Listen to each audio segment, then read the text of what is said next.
안녕하세요. 성공예감 이대호입니다.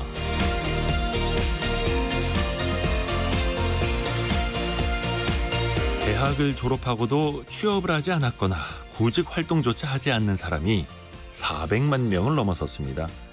올해 상반기 기준인데요. 대졸 이상 학력을 가진 비경제활동 인구가 405만 8천 명에 달했습니다. 지난해 같은 기간보다 7만 2천 명 늘어난 사상 최대치고요. 고학력자임에도 경제활동을 하지 않는 사람, 물론 육아와 가사, 신체적인 문제 등 저마다의 이유가 있겠지만 405만 명이라는 전체적인 숫자는 매우 염려스러운 게 사실입니다. 구직 활동도 하지 않고 쉬고 있는 대졸자는 팬데믹 당시보다도 많고요. 전체 비경제활동 인구 중에서 처음으로 25%를 넘어섰습니다. 일하지 않고 구직 활동도 하지 않고 쉬는 사람, 그 4명 중에 1명이 대졸자라는 얘기입니다. 고학력자에게 어울리는 양질의 일자리가 부족한 것일 수도, 일자리에 대한 눈높이가 너무 높은 것일 수도 있을 텐데요. 어찌됐든 고성능 엔진이 가동을 멈추고 있는 상황, 국가적으로도 너무 큰 손실이 아닐 수 없습니다. 성공예감 이대호입니다. 출발합니다.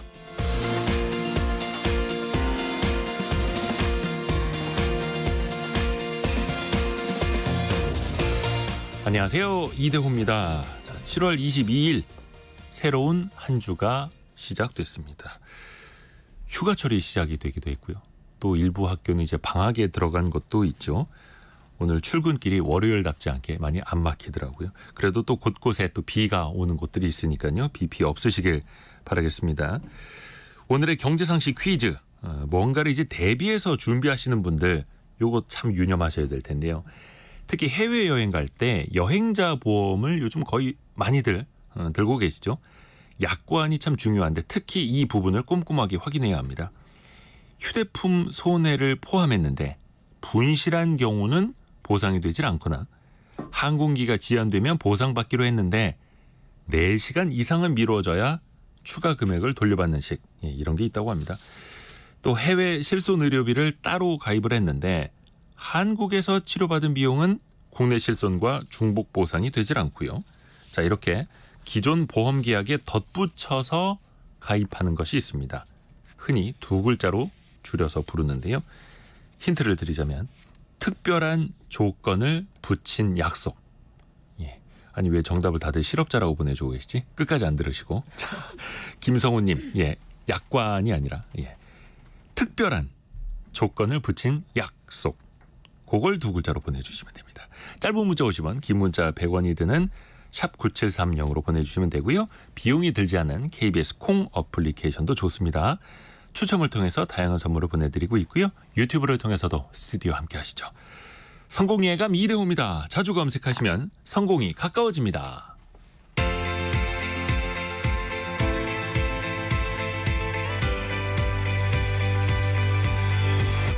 KBS 1라디오 성공예감 이대호입니다. 오늘의 경제 뉴스 연합인포맥스 정지서 기자, 한국경제신문 강영연 기자 함께합니다. 안녕하세요. 네, 안녕하세요. 우선은 정지서 기자 어떤 소식 준비했나요? 네, 지난 주말에 전 세계를 강타했던 마이크로소프트 클라우드발 IT 대란 정리했고요. 우리 주변에서 더욱 극심해지고 있는 보이스피싱 소식 전해드리겠습니다. 네, 강영연 기자는요? 네, 미국을 상대로 한 무역 흑자가 역대 상반기 중에 최대를 기록했습니다. 어떤 이유인지 어떤 제품 수출이 늘었는지 살펴보고요. 두 번째는 우리나라 사람들의 닭 소비량이 늘어나고 있다는데 이 소식까지 전해드리겠습니다. 네, 자, 정지서 기자가 준비한 소식. 지난주 금요일부터 정말로 전 세계를 많이 놀라게 했고 또 불편하게 만들었는데 마이크로소프트발 먹통 사태. 이게 전체 윈도우를 쓰는 컴퓨터의 1% 수준이라고는 하는데 원체 그 수가 많으니까 또 충격이 클 수밖에 없었죠. 네, 특히 이제 피해를 본 소비자들 입장에서는 엄청 큰 손실이었겠죠. 그렇죠. 이제 19일부터 전 세계 항공기 운항이 중단됐고 또 방송, 통신, 금융 등 인프라가 동시다발로 마비되는 글로벌 IT 대란이 빚어졌습니다. 그러니까 우리가 쓰는 컴퓨터는 크게 애플의 맥 또는 리눅스 그리고 마이크로소프트 윈도우로 구분을 해요. 근데 이번 사태는 이 MS를 쓰는 컴퓨터에 생긴 문제였습니다. 미국의 사이버 보안 업체인 크라우드 스트라이커라는 회사가 업데이트를 하는 과정에서 MS 운영 체제와 충돌한 겁니다. 근데 그 피해 규모나 범위 면에서 역대 최악의 IT 대란이다라는 평가가 나왔어요. 일단 MS의 공식 발표에 따르면 이번 크라우드 스트라이크 업데이트로 인한 영향이 약 850만 대 기기에 영향을 준 걸로 추정이 됐습니다. 네. 네, 전 세계 주요 공항과 항공사 전상망에 장애가 생긴 것 시작으로요. IT 대란이 일단 본격화됐는데 미국과 유럽, 아시아 주요 공항에서 항공기와 지상 관제 센터 간 통신에 장애가 생겼고요. 또 항공편 예약, 체크인 차질로 인해서 항공편이 지연, 취소되는 사태가 매우 많았습니다. 물류 같은 경우에는 페덱스가 큰 혼란을 겪으면서 지금 아직 배송 지연 가능성이 좀 남아 있고요. 우리나라 119죠. 미국의 911 같은 응급구조 서비스의 경우에는 여러 주에서 먹통이 되면서 일부 병원은 문을 닫거나 수술을 할 수도 없는 의료 서비스에 큰 차질이 생겼다고 합니다. 금융권도 예외가 또 아니었어요. 네. 영국 같은 경우에는 런던 거래소가 시스템 마비를 겪어서 그 지수 산출이 좀 지연됐고요. 찰스 슈왑이나 이트레이드 같은 일부 증권사 같은 경우에는 모바일 거래에 문제가 생기면서 투자자들이 큰 불편을 겪었습니다.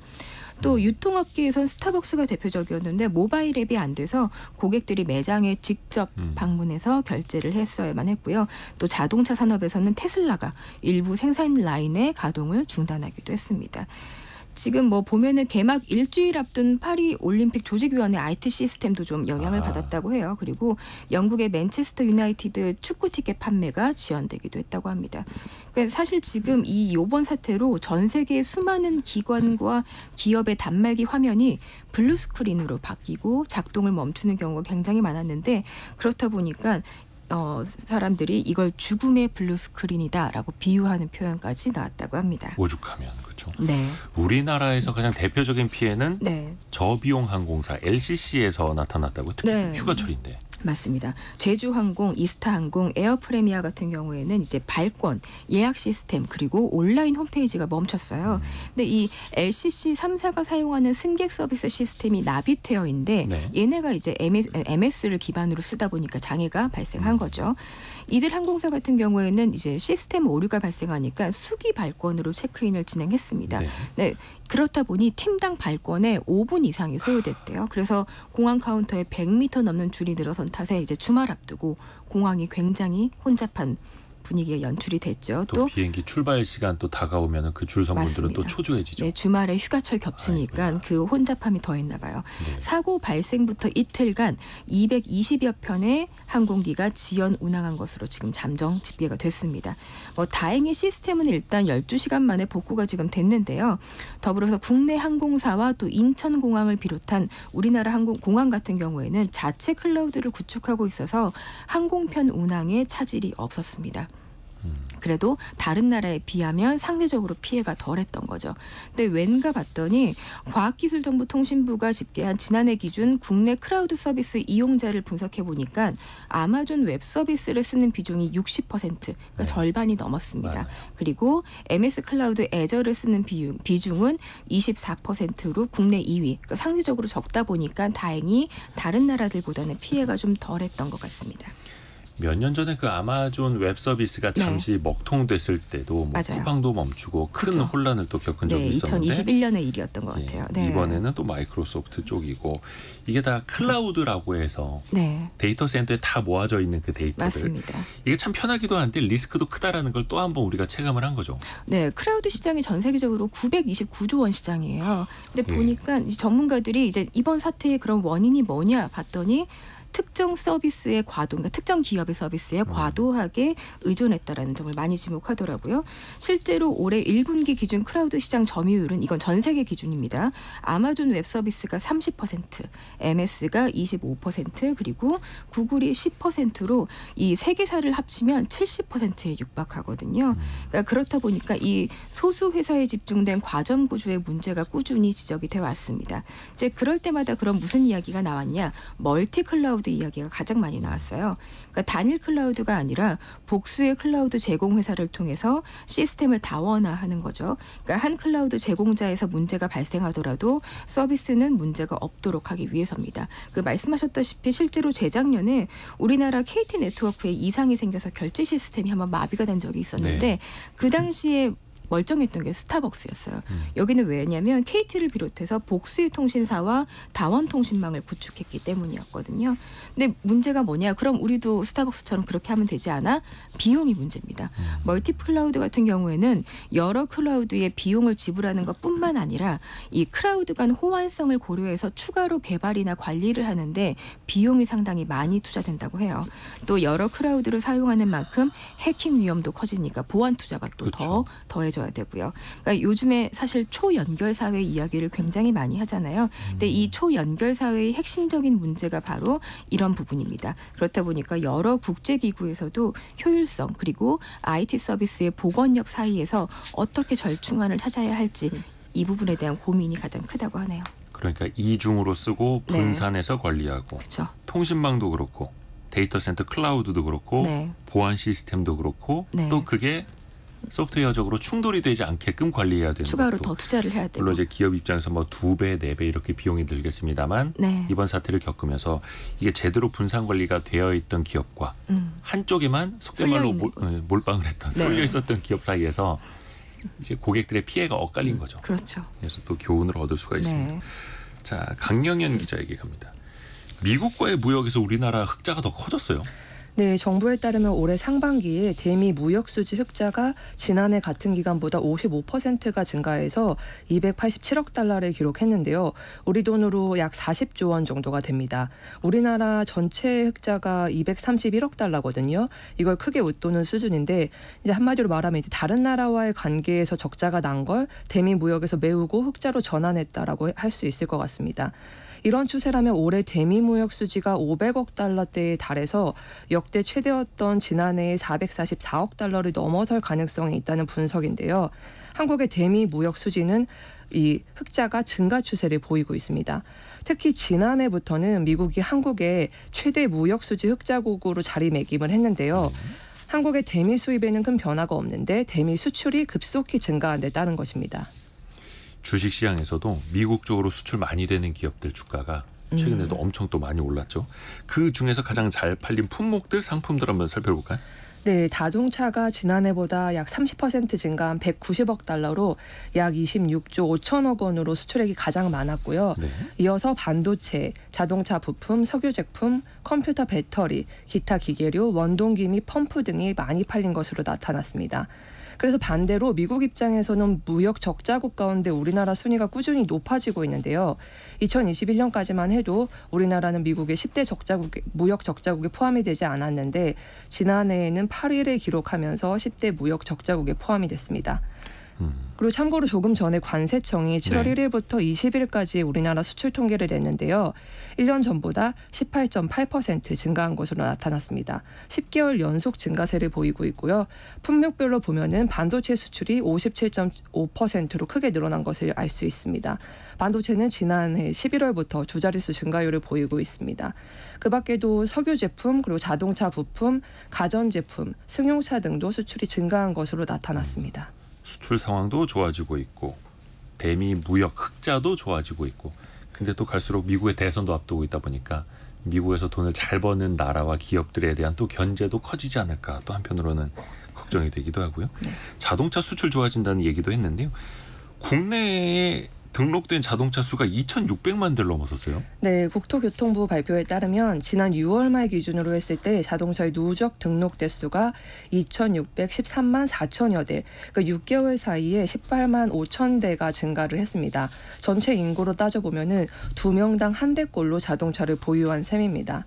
그래서 어떤 차를 많이 샀나 이렇게 봤더니 신규 등록 차량 82만 대 중에서 승용차가 71만 대로 가장 많았습니다. 차량 규모로 봤을 때는 중대형 차량의 신규 등록이 많은 것으로 나타났습니다. 신규 차량 가운데서는 이제 휘발유 차량이 가장 많았는데요. 누적으로 따졌을 때는 내연기관차가 많이 줄어든 것으로 나타났습니다. 휘발유 차량은 늘었는데 경유 차량이 줄어든 데 따른 것이었습니다. 있습니다. 그리고 하이브리드, 전기차, 수소차 이런 것들을 포함하는 친환경차는 30만 대 가까이 늘어난 것으로 나타났습니다. 자, 정지석 기자가 준비한 네. 두 번째 소식 들어볼게요.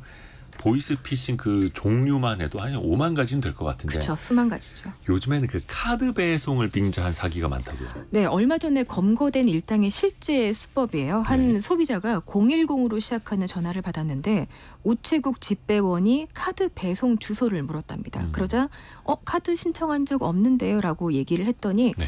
집배원을 명의 도용 피해를 입으신 것 같다면서 카드사 고객센터 번호를 알려주더래요. 그럼 당연히 소비자는 전화를 했겠죠. 참 친절한 집배원이네라고 네. 생각했겠죠. 그랬더니 상담원이 이제 개인정보가 유출되셨으니까 원격 제어 앱을 설치하라고 했답니다. 예. 그래서 그 이제 소비자가 이후에 금융감독원 직원 그리고 검찰청 검사와 연달아 통화를 했는데 네. 모두 가짜였습니다. 그게 다 일당이었던 거예요. 네, 사칭범들에게 속아서 넘어간 그 해당 소비자의 피해 금액만 무려 7억 원에 7억? 달했다고 해요.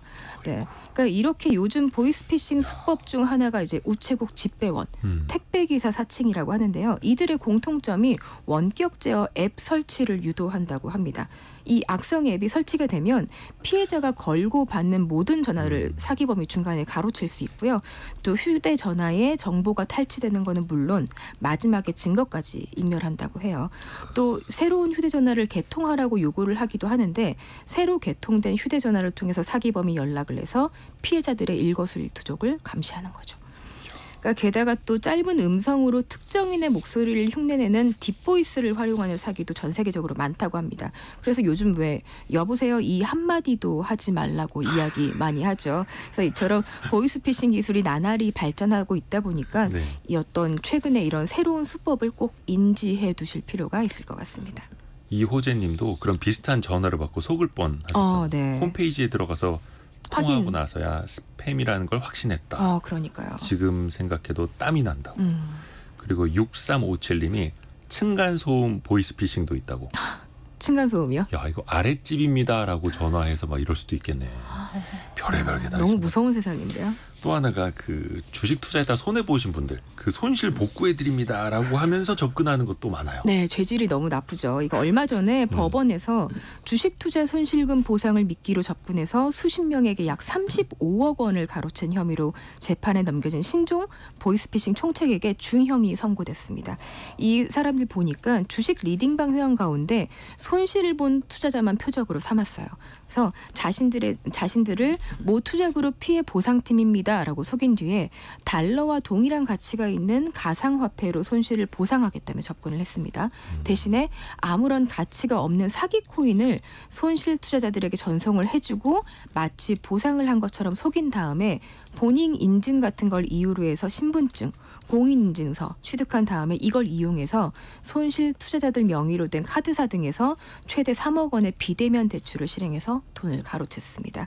작년에 보이스피싱 범죄로 인한 피해가 4,500억 원 정도 됐거든요. 근데 올해 5월까지만 해도 이미 2,500억 원을 넘어섰다고 하더라고요. 특히 요즘에는 뭐 보이스피싱 방식이 단순 사칭을 넘어서 여러 단계를 거치는 식으로 접근 수법부터 매우 고도화되다 보니까 거의 뭐 영화 찍듯이 시나리오를 다 마련하고 맞아요. 접근하는 거잖아요. 네, 그래서 진짜 지금 청취자분 말씀하신 대로 요즘에는 주변에서도 이런 일이 너무 많잖아요. 그러니까 나도 예외는 아니다라는 생각을 가지고 좀 항상 주의를 하셔야겠습니다. 뭐든지 빨리 돈 벌게 해드립니다. 빨리 손실 복구해드립니다. 그런 거 빠르고 없죠. 쉽게 돈 벌 수 있습니다. 이건 네. 다 사기라고 봐야 되고요. 아까 그 층간소음을 빙자한 보이스피싱이 있다고 말씀드렸는데 8232님이 아파트 층간소음 신고가 들어왔다고 문자가 오거나 전화가 온다고. 그러니까 아랫집을 이제 빙자한 게 아니라 네네네. 신고 신고가 들어왔다고. 들어왔다. 이것도 조심하셔야 됩니다. 자, 강형현 기자에게 갑니다. 얼마 전에 저희가 조선시대의 그 복날 때 닭고기를 우리도 많이 먹었었다. 선조들이 그 얘기를 또 재미나게 했었거든요. 지금은 우리나라 국민들이 닭고기를 얼마나 많이 먹을까? 이게 또 재미난 통계가 나왔네요. 네, 한국농촌경제연구원에 따르면은 지난해 국내에서 독축된 닭이 약 10억 마리. 그러니까 우리나라 인구를 5천만 명 정도로 잡고서 나누면은 1인당 닭 소비량이 20마리에 달하는 건데요. 이게 끝이 아닙니다. 1년에 한 10억 사람당. 마리. 네. 1년에 10억 10억 마리가 마리고. 이제 하늘나라로 갔다.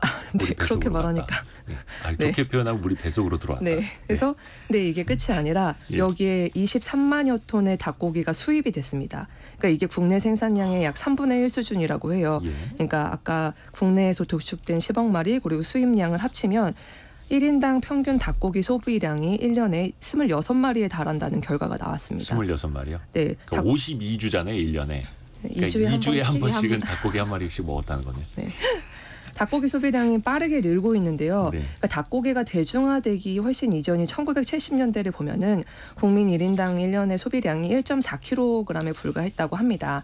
그러다가 2000년 이후에 닭고기 소비가 급증을 했는데 2003년에 7.8kg에서 2013년에는 11.5kg으로 증가를 했습니다. 그래서 닭고기를 그러면 언제 제일 많이 먹을까요? 1년 중에. 복날. 네, 맞습니다. 복날이 있는 7월, 그러니까 바로 지금 이맘때인데요. 지난해 이 시기에 도축된 닭이 1억 마리가 넘었다고 합니다. 그러니까 공급량이 가장 적은 달이 2월인데 이때랑 비교하면은 3천만 마리가 많다고 합니다. 다만 닭고기 소비 증가세는 과거보다는 둔화되고 있습니다.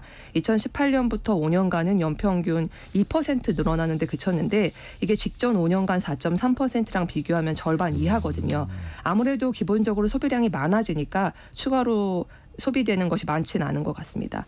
다만 우리나라의 1인당 닭고기 소비량이 다른 나라에 비해서는 그다지 많지 않은 것으로 나타났는데요. OECD에 따르면은 한국인의 1인당 소비량이 17.6kg인데요. 네. 정부 통계보다는 좀 많습니다. 근데 그런데도 불구하고 미국이나 유럽연합에는 미치지 못하고요. 아시아에서도 말레이시아가 1인데 거의 50kg에 가깝다고 합니다. 그래서 이제 어떤 분들은 우리나라에서 닭 관련된 산업이 더 커질 여지가 있다. 이렇게 또 보시는 분들도 있고요. 그러면 이 닭을 키우는 농가도 많이 늘었을까요? 어때요? 네, 이건 통계청 자료인데요. 한우나 돼지 사육 숫자는 줄었는데 닭과 오리는 늘어났다고 합니다. 그러니까 알을 낳는 산란계죠. 사육하는 마리수가 7,800만 마리로 작년보다 300만 마리 넘게 늘었고요. 고기를 먹는 육용계 역시 1억 1,200만 마리로 같은 기간에 130만 마리 늘어난 것으로 나타났습니다. 그 육용계, 네. 그러니까 그 먹기 위해서 키우는 그런 닭들이 1억 1,200만 마리. 네. 근데 1년에 국내에서만 도축되는 게 10억 마리. 그러니까 이게 경제 용어로 표현하자면 회전율이 되게 빠른 거기도 그렇죠. 하고 또 많이 또 키우고 또 많이 우리가 또 소비를 하게 되는 그런 닭고기 재미있게 들어봤습니다. 한국경제신문 강영현 기자 그리고 연합인포맥스 정지석 기자 함께했습니다. 고맙습니다. 네, 고맙습니다. 고맙습니다.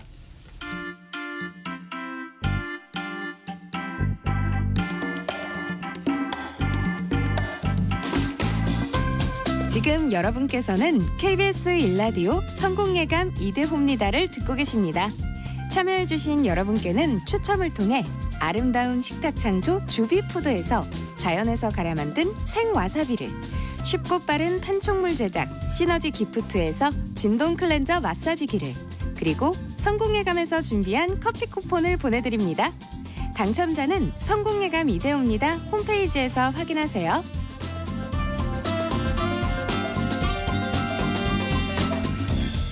경제상식 퀴즈 한 번 더 내드리겠습니다. 보험 또 임대차 계약 등에 이걸 집어넣는 경우가 많습니다. 계약서에 집어넣는 거죠. 약관 말고 특별한 조건을 추가로 붙인 약속을 맞춰주시면 되는데요. 앞서서 여행자 보험을 예로 들어드렸듯이 그 예외 조항이 참 많습니다. 제대로 보장받지 못하는 경우가 많고요. 그래서 꼼꼼하게 이걸 살펴보셔야 되는데 홍순자님, 깨알 같은 약관 이걸 꼭 읽어봐야겠더라고요. 네.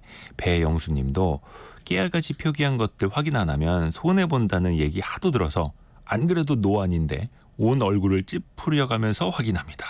그저 꼼꼼하게 챙겨보셔야 됩니다.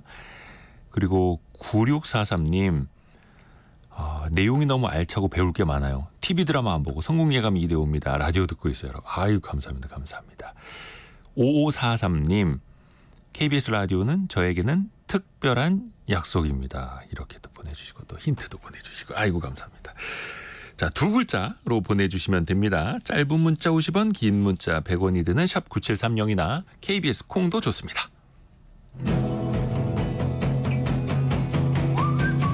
오늘의 움직임에 주목하고 세상의 흐름을 놓치지 않습니다. 여러분의 내일을 응원하며 성공의 열쇠를 함께 찾아갑니다. 성공 예감 이대호입니다. 한 푼이라도 아끼기 위해서 직거래하시는 분들 많습니다. 근데 그 직거래 대상이 중고차일 수도 있고 또 집일 수도 있죠. 그러면 그 사이에서 세금은 어떻게 될까? 이게 또 잘못했다가 징벌적인 과세를 더 물면 안 되죠. 배워야 됩니다. 슬기로운 세무생활 누리세무그룹 김철훈 세무사와 함께합니다. 안녕하세요. 안녕하세요. 김철훈 세무사입니다. 그 중고차 살 때도 신차랑 어떻게 똑같습니까? 세금 매겨지는 게 어때요? 네, 차를 구입할 때도 세금이 정말 여러 가지가 붙는데요. 네. 이제 개별 소비세 5%, 그리고 교육세 1.5%, 부가가치세 10%가 붙고요. 그리고 취득세까지 붙는데요. 네. 그나마 이 중에서 이제 개별 소비세랑 그리고 교육세는 신차를 샀을 때만 내는 세금입니다. 예를 들어서 2천만 원짜리 중고 승용차를 만약에 산다고 하면은 발생하는 세금이 취득세 7%가 있고요. 140만 원 정도 나올 거고요. 그리고 만약에 부가가치세까지 납부를 해야 하는 경우라고 하면 부가가치세 10%, 한 200만 원이 추가로 발생을 하게 됩니다. 그리고 물론 차를 살 때는 세금 외에도 채권을 산다든지 아니면 수입인지 번호판을 교체하는 비용 그리고 보험료, 차를 많이 운송하게 되면 탁송료까지 여러 가지 비용이 발생하게 됩니다. 아하.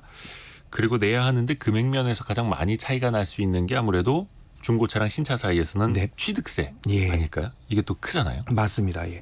차를 구입할 때는 이제 내는 세금 중에 대표적인 게 취득세라고 보면 되는데요. 차 구입 비용의 승용차 기준으로 7% 정도가 됩니다. 이제 새 차를 살 때는 일률적으로 정해져 있긴 한데요. 이제 차값이 7%라고 생각을 하면 되는데 이제 그러나 이제 중고차 같은 경우라면 차값은 이제 파는 사람과 사는 사람이 정하기 나르기 때문에 이게 좀 변동될 수 있죠. 그렇죠. 이게 왜냐하면 중고차 같은 경우에 연식에 따라서 옵션에 따라서 주행거리에 따라서 맞습니다. 가격이 뭐 천차만별이잖아요. 네, 맞아요. 서로 어떤 가격에 합의하는지도 또 다 다를 수도 있고. 맞습니다. 그러면 취득세를 어떻게 매기는 거예요? 이제 먼저 이제 파는 사람과 사는 사람 간의 이제 거래 가격을 기준으로 해서 매기긴 하는데 네. 이제 이걸 임의로 줄이는 경우가 나올 수도 있고요. 그렇죠. 또 중고자동차 세금을 제대로 이제 부과하기 위해서는 인위적으로 만들어 놓은 기준이 있습니다. 이게 이제 세금을 매기기 위한 가장 최소한의 금액인 시가 표준액이라는 건데요. 네. 예를 들어서 이제 세금을 적게 내기 위해서 이제 자동차를 거래 가격을 적게 신고를 할 수가 있어요. 1,000만 원짜리 중고차를 취득세를 적게 내기 위해서 100만 원에 거래했다라고 할 수도 있는데요. 이럴 때는 취득세가 70만 원에서 7만 원으로 줄어들게 돼요. 네. 이제 다만 이제 이렇게 실제 가격을 기준 시가 표준액보다 낮은 경우라고 한다면 시가 표준액을 기준으로 해서 취득세를 계산을 하게 됩니다. 실제 중고차를 500만 원에 판매를 했는데 네. 이 차의 시가 표준액이 800만 원이다. 이러면은 800만 원 기준으로 취득세가 부과가 됩니다. 요 중고차 시가 표준액을 조회하는 방법도 있는데요. 홈택스에 접속을 해서 홈택스 검색창에 승용차 가액 조회라고 검색을 하면 되는데요. 아하. 그리고 나서 차종을 입력을 하고 중고차 차량별 시가 표준액을 확인을 해볼 수가 있습니다. 시가 표준액 기준으로 취득세를 물리기 때문에 네. 뭐 3천만 원짜리 중고차 네, 1,500만 원에 팔았습니다. 이렇게 신고를 해도 아무 소용없다라는 거죠. 맞습니다. 또 중고차 살 때 활용해 볼 만한 세금 혜택도 더 알려주세요. 네. 다자녀를 키운다면은 취득세 감면 효과가 있고요. 그리고 하이브리드 자동차라든지 전기 자동차, 수소 자동차를 구입할 때는 40만 원에서 140만 원까지 취득세 감면 효과가 있습니다. 그리고 경차를 살 때도 75만 원까지 취득세 감면이 있는데요. 이건 이제 중고차일 때도요. 예, 맞습니다.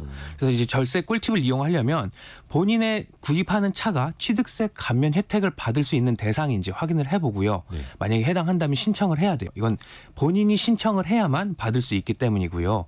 그리고 또 취득세 감면 혜택이 올 연말까지이기 때문에 만약에 하이브리드 자동차라든지 전기 자동차, 경차 같은 걸 구매할 계획이 있다 그러면 이때까지 구입을 고려하는 게 세금을 줄일 수 있는 방법입니다. 아하.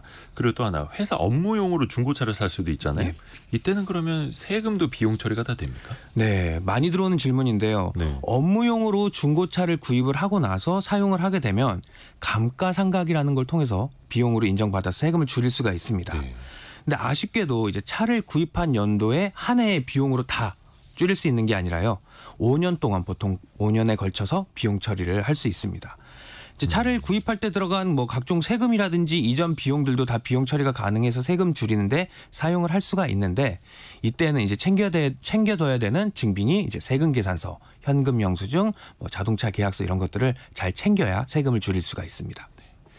또 이제 중개인을 끼지 않고 네. 어떤 업체나 플랫폼을 끼지 않고 자동차 같은 경우인데 직거래하는 분들 굉장히 많으세요. 네. 조금 복잡하긴 합니다만 그럴 때 주의할 점도 좀 알려주세요. 네, 이제 개인 간 거래할 때는 거래 절차가 좀 복잡할 수 있는데요. 먼저 이제 양도 증명서, 계약서를 이전 등록 신청서랑 같이 작성을 해서 이 서류를 자동차 등록 사무소에 제출을 하고요. 관련된 세금을 납부를 하면 됩니다. 그리고 이제 명의 이전이 명의가 넘어간 다음에는 양수인 명의로 자동차 등록 원부를 받으면 되는데 이때 이제 주의해야 될 사항들이 네. 파는 사람과 사는 사람이 함께 명의 이전 절차를 같이 진행을 하는 걸 권해드려요. 만나서. 예, 맞습니다.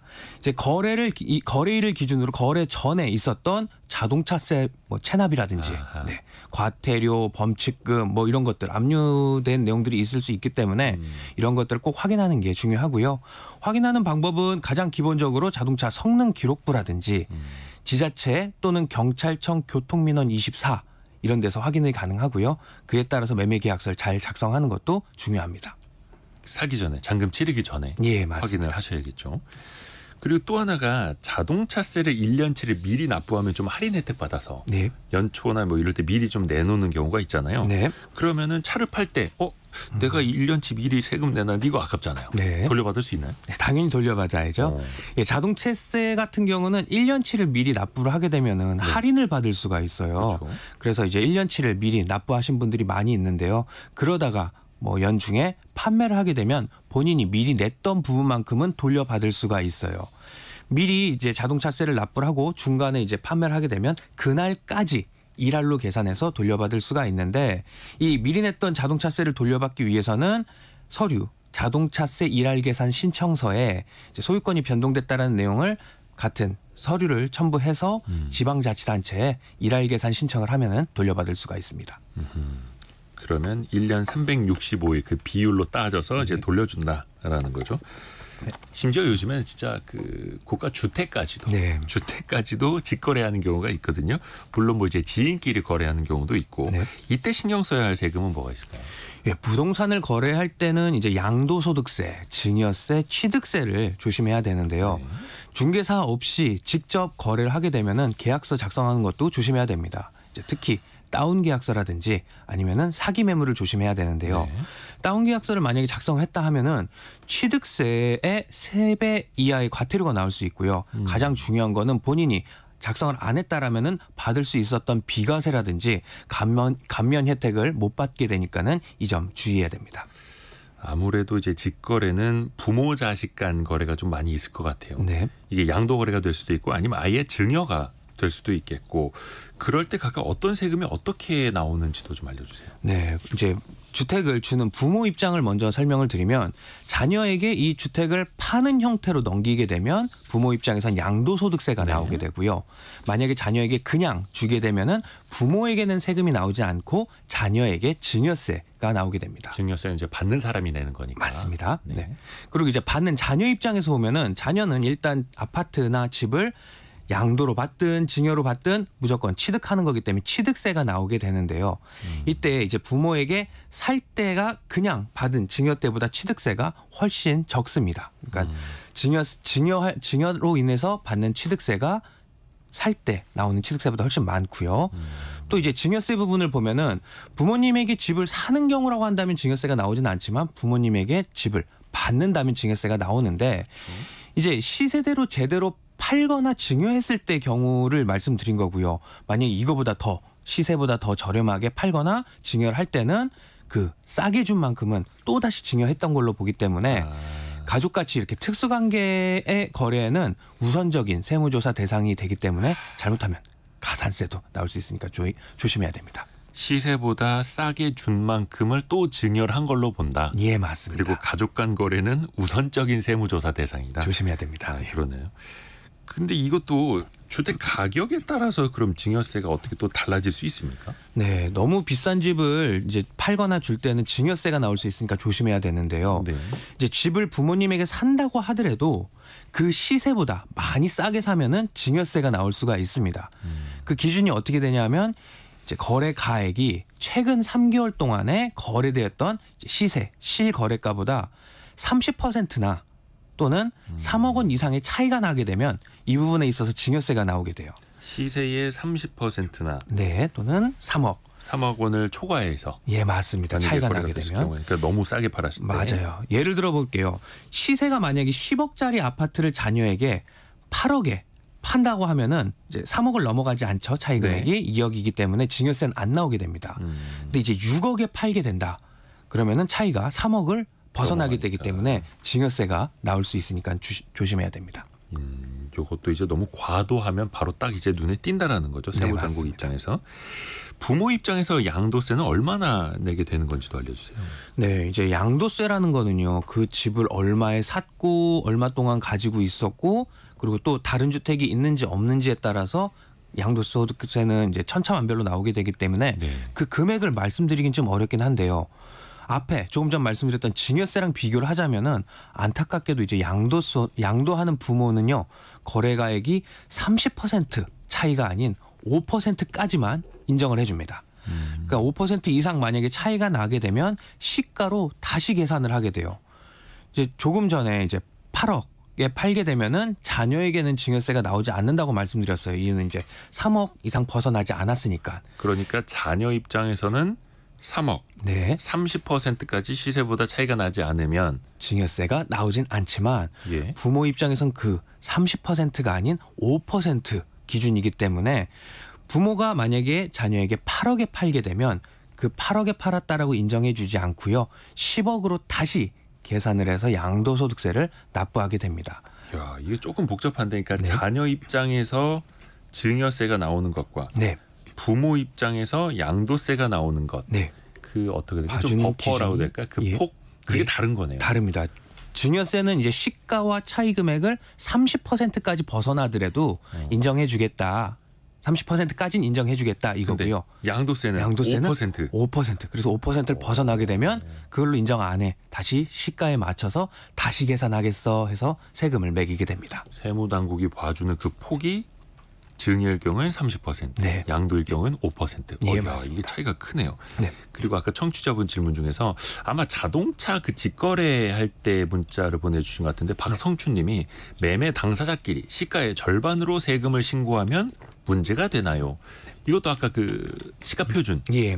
그게 있기 때문에 이건 소용이 없는 거죠. 맞습니다. 예전 같은 경우는요, 이 시가 표준 금액이 많이 낮았어요. 중고차 가격보다. 그래서 금액을 많이 낮춰서 신고를 하게 되는 경우도 있었는데 현재는 이 시가 표준액이 많이 올라오게 돼서 네. 금액을 만약에 본인이 사고 팔았던 금액보다 많이 낮춰서 신고한다고 하더라도 시가 표준액으로 다시 계산을 하기 때문에 요즘은 이제 그 방법이 뭐 소용이 없어졌습니다. 보통 이렇게 직거래하고 난 다음에도 홈택스 들어가서 직접 세금 신고를 할 수 있잖아요. 예. 근데 신고를 했더라도 나중에 국세청에서 이거 좀 잘못됐습니다 하고 다시 날라온다는 거죠. 취득세 같은 경우는 이 차를 내가 내 소유로 바꾸기 위해서 취득세를 먼저 내야 돼요. 아하. 양도소득세 같은 경우는 이제 거래를 하고 난 다음에 2개월 내에 내가 신고를 하는 거지만 취득세가 이제 자동차 취득 같은 경우는 이걸 내 거래할 소유로 때. 바꾸기 위해서는 취득세를 먼저 납부를 해야 명의를 나의 것으로 바꿔주게 됩니다. 근데 그것도 국세청에서 나중에 이거 정정합시다. 네. 이렇게 다시 네. 뭔가를 보내준다라는 거. 그럴 수도 있습니다. 예. 예, 또 이걸 세금을 줄이려다가 또 직거래해서 가격을 낮춰서 신고하려다가 또 이게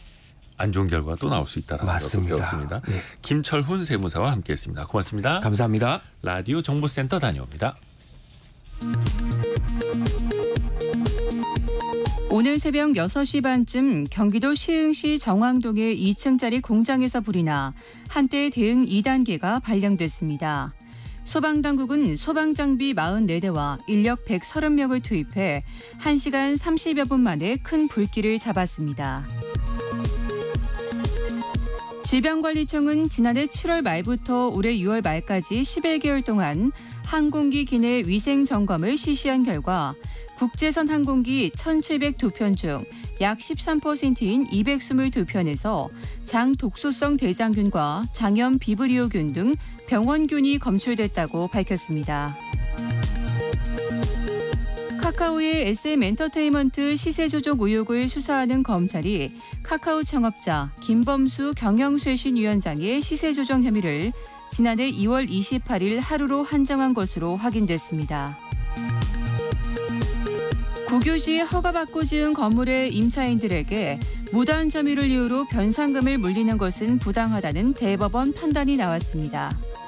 지금까지 라디오 정보센터 뉴스 정한나였습니다. 자영업자에게는 별다른 퇴직금이 없죠. 예, 내가 사장님이니까 뭐 회사에서 부어주는 것도 없고. 그래서 자영업자들을 위한 퇴직금이 따로 있죠. 공제, 바로 노란 우산 공제입니다. 노란 우산 공제. 이게 참 캠페인도 많이 나오곤 합니다만 또 속속들이 들여다보면 또 우리가 몰랐던 것도 여전히 많습니다. 또 요즘처럼 장마 피해를 당하거나 갑자기 돈이 필요해질 때 이 노란 우산 공제를 쏠쏠히 활용하는 방법도 있거든요. 돈워리 투자백서 시간에 한번 들어보시죠. 연금박사 상담센터 이영주 대표와 함께합니다. 대표님 안녕하세요. 안녕하세요. 이영주입니다. 요즘에 그 수해 피해 당하시는 분들도 많은데 특히 네. 이제 장사를 하시다가 네. 이 노란 우산 공제에서 특별 지원을 해주는 게 있다고요? 그렇죠. 비가 오면 예. 뭘 써야 되죠? 우산. 우산 써야죠. 네네네네. 이게 노란 우산이에요. 그래서 뭔가 우리 소상공인이나 소기업 하시는 분들이 좀 어려울 때 도움 드리기 위해서 노란 우산 공제라는 제도가 도입이 된 거고 네.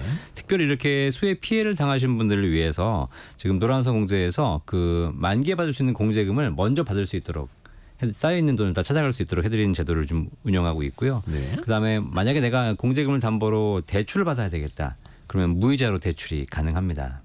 원래는 이 공제금이란 것은 이제 퇴직이나 폐업 일정한 조건이 되어야지만 받을 수 있는 것인데 네. 집중호우로 피해를 당한 경우라든가 여러 가지 재해를 당하신 경우에는 이렇게 바로 지급해드릴 수 있는 거고요. 그다음에 담보대출도 원래는 대출 이자를 다 적용해야 되는 것이거든요. 네네네. 근데 이렇게 피해를 당해서 불가피하게 담보대출 받는 경우에는 무이자로 지금 해드리는 걸 시행하고 있으니까 혹시 이런 급전이 필요하신 분들 소상공인이나 소기업인들은 노란우산 공제 전화해 보시면 일정 부분 좀 혜택을 받을 수 있을 겁니다. 그러니까 내가 낸 납입 대금을 담보로 대출을 받는데 그렇죠. 일반 보험사나 이런 데서는 그 이율이 굉장히 높거든요. 맞습니다. 내 돈을 담보로 내가 대출을 받아도. 네. 근데 여기에서는 노란우산 공제에서는 피해를 입으신 분들한테 무이자 대출이 가능하다. 네. 이것도 꼭 살펴보셔야겠네요. 근데 이거를 가입해 놓고도 몰라서 못 받으시는 분들이 많아가지고요. 그러니까요. 꼭 아셔야겠습니다. 그리고 올해 상반기에만 이 폐업한 사장님들을 위해서 지급된 공제금이 7,600억 원에 달한다고 합니다. 네, 이게 맞아요. 어떻게 보면은 안전판 역할을 해줬구나라고도 볼 수도 있고 또 네. 반대로 보면 그만큼 이게 경기가 참 안 좋구나 맞습니다. 이렇게 느낄 수 있는 대목인 거죠. 네. 어쨌든 이 돈을 찾아간다는 것은 바람직하지는 않지만 네. 그래도 급전이 필요할 때 이렇게 받을 수 있다는 건데 중소벤처기업부 자료에 따르니까 올해까지 지금 폐업으로 인해서 노란우산 공제를 받아가신 분이 7,587억 원. 거의 7,600원 가까이 지금 지급이 됐고요. 네. 작년보다 굉장히 많이 14% 이상 증가하고 있습니다. 자, 그런데 이렇게 노란우산 공제는 그냥 드리는 건 아니고 조건이 있는데 네. 가입자가 폐업 또는 사망한 경우에 지급됩니다. 내가 열심히 불입을 해서 받을 수 있는 거지만 폐업 또는 사망 이런 것이 돼야 되는 것이고요. 그다음에 법인 대표도 가입하실 수가 있는데 법인 대표 같은 경우에는 질병이나 부상으로 퇴임한 경우 이런 경우에 공제금 받을 수 있는 것이고 이런 폐업이나 사망하지 않았다 하더라도 120회 10년 이상 납부하고 네. 60세가 되시면 퇴직금 쪽으로 이렇게 받아갈 수 있습니다. 그다음에 그런 경우에 해당되지 않지만 지금처럼 자연재난이라든가 사회재난으로 인해서 더 이상 영업이 불가능한 경우 이런 경우에 이제 받아가실 수 있거든요. 그러니까 결국은 사실 노란우산 공제를 이렇게 만기가 되어서 퇴직해서 받아가신 경우 일부를 제외하고는 네. 대부분 다 폐업이라든가 뭐 사망 뭐 이런 거니까 결국은 이제 업을 정리하시는 마지막에 보루로 활용하시는 경우가 대부분이죠. 어떻게 보면 이제 자영업자 퇴직금이라고 표현을 하듯이 노후 대비를 위해서 보조가 되는 건데 네. 중간에 사고를 당했을 때거나 네. 폐업을 했을 때도 어떻게 보면 그때 또 이제 받아서 도움을 또 얻을 수 맞습니다. 있는 네네. 거고요. 근데 권혁중 님이 글을 올려주셨는데요. 노란우산 공제 중도 해지 시에 원금 손실이 커요 이렇게 보내주셨어요. 네. 이게 페널티가 좀 있나요? 중도 네. 해지할 노란우산 경우에? 공제는 중도 해지하시면 원금 손실 없습니다. 원금 손실은 없어요. 없습니다. 네. 자, 그런데 예. 이게 왜 원금 손실을 알고 계시냐? 예. 우리가 뭐 연금저축이나 노란우산 공제 다 연말에 세액공제나 소득공제를 받는 세제 혜택을 받는 상품이잖아요. 세제 혜택을 받는 예. 거. 그러다 보니까 실제로 노란우산 공제도 가입 중에 소득공제 혜택을 받을 수 있는데 네. 이걸 중도에 해지하시게 되면 내가 낸 원금에서 어떤 해지 환급금이라든가 이런 차감되는 금액이 있는 것이 아니라 세금 자체가 지금까지 돌려받은 게 있으니까 그걸 토해내십시오라고 해서 기타 소득세 16.5%를 완전 징수합니다. 그러니까 내가 받은 세제 혜택을 반납해야 되니까 네. 이게 마치 원금 손실처럼 느껴지는 그렇죠. 거예요. 내가 예를 들면 1억을 냈는데 1억 1천만 원을 찾았어요. 근데 1억 1천만 원이면 원금 이상 찾는 거지만 거기에 16.5% 전액에 대해서 16.5%가 만약에 차감이 되면 그럼 크죠. 그러면 거의 뭐 한 2천만 원 가까이 차감되는 거니까 내가 9천만 원밖에 못 찾으니까 나는 원금은 1억인데 왜 9천만 원밖에 못 찾냐. 사실 그것이 이 노란우산 공제에서 원금을 안 돌려드리는 것이 아니라 예. 지금까지 돌려받으신 세금을 토해내는 것이다. 절대로 중도 해제하시면 안 되고요. 예. 그다음에 이 해지 환급금이 실제로는 기타 소득세 16.5%가 부과되지만 예. 이 해지 환급금이 300만 원 초과하게 되면 예. 종합소득 합산과세가 됩니다. 아니 내가 낸 돈을 내가 돌려받는 건데 네. 이게 종합소득으로 합산이 되어버린다고요? 그렇죠. 왜냐하면 세금을 토해내는 거지만 종합소득 합산과세가 되기 때문에 다른 소득과 합산해서 더 많은 세금을 내야 될 수도 있어요. 하필 내가 올해 소득이 좀 많아가지고 세율이 높은 구간이다. 그러면 이 금액에 대해서 전체적으로 종합소득 합산과세가 되면 지금처럼 16.5%로 끝나는 것이 아니라 뭐 30%, 40%까지도 세금을 내야 되는 것이기 때문에 그래서 절대로 중도하시면 안 되고요. 마지막에 이제 퇴직해서 그냥 다 제대로 공제금을 받아가신 경우에는 퇴직소득세를 부과하기 때문에 오히려 세율은 훨씬 떨어집니다. 그렇죠. 이거는 3.3에서 5.5로 굉장히 저율. 그거는 이제 근속 기간에 따라서 굉장히 달라지기 때문에 네, 나이에 대부분 따라서. 다 2, 3% 내외의 저율 세금을 이제 받게 되시니까 정상적으로 만기가 돼서 퇴직이나 폐업이라든가 사망 혹은 60세 넘어서 공제금을 수령하는 경우에는 아무 문제가 없지만 중간에 해지하시게 되면 훨씬 더 많은 세금을 토해내셔야 된다. 그래서 원금이 손실된다라고 우리가 보여지는 것일 뿐이지 국가가 가져가는 느낌상. 것이지. 네. 그러니까 이게 원래 취지를 생각해봐야겠네요. 이게 중도 해지하면 너무 불이익이 많다라고 할 게 아니라 네. 원래 취지가 네. 중도 해지하지 마시고 그렇죠. 퇴직하고 나서 노후를 위해서 써야 하는 돈입니다. 이겁니다. 그렇죠? 네네. 근데 다만 그 중간에 폐업을 했거나 사망을 했거나 법인 대표자가 퇴임했을 때는 또 돌려받을 수 있는 거고. 네, 맞습니다. 그래서 마냥 이게 뭐 자영업자한테 불리한 제도다라고 볼 수는 또 없는 네네. 거고요. 또 하나 아까 초반에도 말씀드렸습니다만 이게 내가 붓고 있는 돈이 있는데 몰라서 이걸 써먹지 못하는 경우가 있잖아요. 네. 급전을 융통할 수 있는 그런 방법도 좀 알려주세요. 그래서 아까도 해지하신 분들은 다 토해내야 되잖아요. 네, 그러니까 해지하면. 굳이 해지하지 말고 음. 담보 대출이 가능합니다. 돈 필요할 때는 네. 이거 뭐 특별히 내가 이런 요즘처럼 자연재해라든가 여러 가지 뭐 사고라든가 이런 상황이 발생하지 않다 하더라도 네네. 내가 이미 납입한 돈이 있기 때문에 그 공제계약을 담보로 해서 대출이 가능한데 해약 환급금의 90% 이내에서 대출 가능합니다. 내가 예를 들면 1억을 냈다. 그럼 해약 환급금이 노란우산 공제 같은 경우는 일정한 기간만 지나면 원금을 초과하거든요. 그러니까 그 금액에서 90% 이내에서 대출을 받을 수가 있는 것이고요. 담보대출 이자율도 지금 현재 3.9% 확정 적용해주고 있기 때문에 시중에서 무슨 뭐 다른 대출 받으시는 것보다 이자율도 그렇게 비싼 편이 아니고 더군다나 지금처럼 어떤 병이라든가 혹은 재해라든가 뭐 개인 회생이라든가 이런 사유로 만약에 담보대출 받게 되면 무이자로도 대출이 가능합니다. 아하. 그래서 이런 부분들을 참고해 보시면 굳이 해지해서 세금을 다 토해내시지 않고도 90%까지 내가 쓸 수 있는 급전을 융통할 수 있는 방법이 있으니까 이런 방법 활용하시면 좋을 것 같아요. 대출 이자율 그러니까 내가 낸 돈을 담보로 받는 거여서 대출 네. 이자율이 3.9%. 그렇죠. 요거 보면 이제 뭐 보험 약관 대출이나 이런 거랑 비교했을 때 높은 거는 아니고요. 네. 그리고 만약에 몸이 아파서 내가 대출을 받아야 된다. 그러면 이거는 무이자로도 네. 지원이 된다라는 거. 저희 청취자분들 중에서도 노란우산 공제에 가입했다라는 분도 굉장히 많으신 네네. 것 같아요. 네. 실제로도 많이들 가입하고 계시죠. 2007년에 시행이 됐고요. 지금 한 176만 소상공인들이 가입 중이라고 합니다. 네. 소상공인을 위한 퇴직금 제도로 운영되고 있기 때문에 혹시라도 방송 보시면서 내가 사업자가 있거나 이러신 분들은 꼭 한번 하실 필요가 있고요. 한 달에 5만 원에서 최대 한 달에 100만 원까지 납입이 꾸준하게 할 수 있는 것이고 이걸 통해서 내가 퇴직금을 쌓는 것인데 어쨌든 소기업 소상공인의 범위에 해당되는 개인 사업자 또는 법인 대표자가 가입이 가능하고요. 매출 기준도 업종별 약간 다릅니다. 참고하셔가지고 하시면 될 것 같고 다만 이제 유흥시설이라든가 뭐 카지노 같은 사행시설 그런 데 근무하시는 대표자는 가입이 좀 어렵고요. 그러니까 유흥주점 사장님은 노란우산 공제 가입을 할 수가 없다는 네. 거고.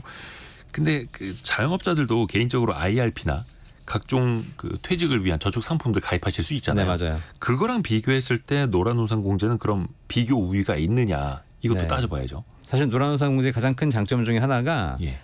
연봉리로 계속 납입금에 대해서 이자를 불이해 준다는 거거든요. 따박따박. 네, 보통 우리가 은행 가서 적금을 한다 하더라도 대부분 다 단리 구조로 단리. 되고 한 2, 3년밖에 안 되기 때문에 예. 은행 이자가 높아도 그렇게 크지 않은데 예. 노란우산공제는 뭐 10년이고 20년이고 꾸준하게 복리로 이자율을 적용해 준다는 거. 그게 얼마입니까? 지금 현재 기준 이자율이 3%입니다. 3%. 뭐 금리가 높은 수준은 아니지만 그래도 일반 복리로. 적금에 대비해서 낮은 수준은 아니고요.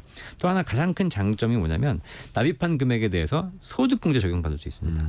그래서 연간 최대 500만 원까지 소득공제를 해드리기 때문에 세금 이제 할인을 받을 수 있는 거죠. 네. 그래서 사업이나 근로소득이 4천만 원이 안 되시는 분들은 500만 원까지. 그래서 또 사업이나 근로소득 금액이 1억 원이 안 되신 분들은 300만 원, 1억 초과하신 분들은 200만 원까지 소득공제 혜택을 받을 수 있습니다. 그래서 실제로 500만 원 소득공제를 다 받을 수 있는 경우에는 한 500만 원 내고 82만 5천 원까지 절세가 가능하기 때문에 굉장히 큰 효과가 있는 것인데 아하. 반대로 소득 금액이 이제 1억이 넘어가시는 분들은 연간 200만 원까지밖에 안 되기 때문에 한 달에 한 20만 원 정도씩만 납입하시는 것이 소득공제 받을 수 있는 가장 유리한 방법이다라고 볼 수 있겠습니다. 좀 소득이 많은 분들한테는 소득공제도 좀 낮게 해드리는 거고요. 그렇죠. 이게 그러면 일시금, 뭐 연금 다 택할 수 있습니까? 나중에 받을 네, 때? 일시금 받는 게 원칙인데 연금은 아니고 분할 수령이 가능합니다. 분할 수령. 그래서 5년, 10년, 15년, 20년 이렇게 나눠서 수령하게 되고요. 다만 종신연금형은 불가능합니다. 근데 60세 이상이면 일시금으로도 받을 수 있는 그럼요. 거고요.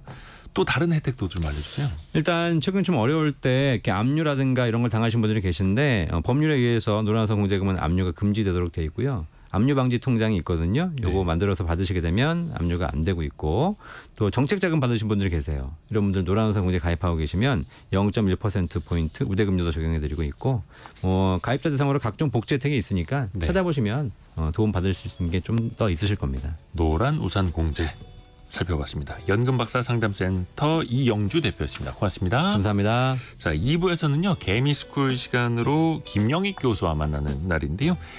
바이든 대통령의 그 대선, 재선 그 사태에 따른 그 영향까지도 같이 살펴보시죠. 10시 5분에 금방 다시 뵙겠습니다.